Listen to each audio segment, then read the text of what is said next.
Let's start by talking about resting membrane potentials. So in a neuron, generally speaking, the inside has a higher concentration of potassium as well as negative proteins or organic ions and phosphate ions. On the outside, there is a higher concentration of sodium ions, calcium ions, and chlorine ions. An easy way to remember this is that everything that starts with P, potassium, proteins, phosphate, is higher on the inside. Now let's draw out our cell. This is the ICF, the ECF.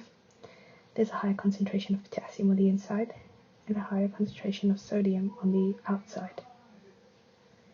There are leaky channels which passively allow ions to move from a high concentration to a low concentration. There are more potassium leaky channels, so the membrane is more permeable to potassium. This creates a slight negative charge in the ICF and a positive charge in the ECF. There's also an electrical gradient, and because opposites attract, the influx of sodium ions is enhanced by the electrical gradient, whereas the efflux of potassium ions is opposed by the electrical gradient. Now, ultimately, when sodium coming in and potassium leaking out are equal, that is, there is no net change in movement of ions, that's our resting membrane potential, which is negative 70 millivolts. This membrane potential is maintained by something called the sodium-potassium pump. This is an active transport system that goes against the concentration gradient. For every ATP, 3 sodium ions are pumped out and 2 are pumped in.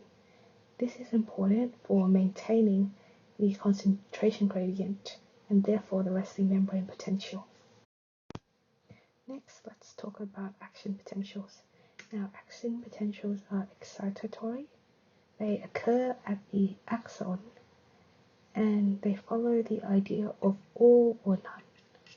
Now let's look in closer detail.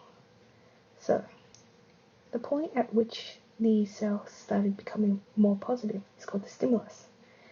And when the stimulus reaches threshold, that's when the cell can depolarize. After it reaches its peak at 30 millivolts, the cell repolarizes.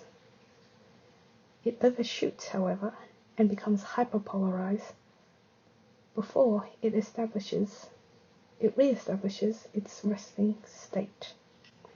So, when the stimulus happens, some of the NAV channels open. At threshold, all the NAV channels open, and as sodium ions flow in, the cell becomes more and more positive. During repolarization, potassium voltage-gated channels open, and potassium flows out of the cell. However, potassium overshoots so that the cell becomes too negative. The concentration gradient, however, is slowly re-established by the sodium-potassium pumps as well as the leak channels. In addition to this, the depolarization and repolarization phases are what's called the absolute refractory period, where the cell is completely unresponsive to any new action potentials. When we get down to the hyperpolarization, that's called the relative refractory period, where there could be another action potential, however that requires more stimulation to get to the threshold point. Finally, let's have a look at synaptic transmission. So first we have our action potential reaching our axon terminal. This triggers our second step, where calcium channels open and Ca2+ ions flow in. Thirdly, these calcium ions reach these vesicles, which contain neurotransmitters. These vesicles move down to the terminal, where the neurotransmitters are exocytosed into the synapse.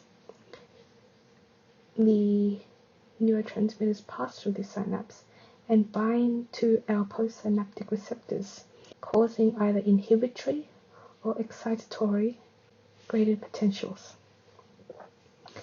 Finally, we have the termination of these neurotransmitters, which can be terminated by diffusion away from the synapse via catabolic enzymes that destroy them, or via reuptake, which allow the neurotransmitters to be reused. Thanks for watching. Check out our slides on our Google Drive for more detail, and feel free to ask us any questions you have.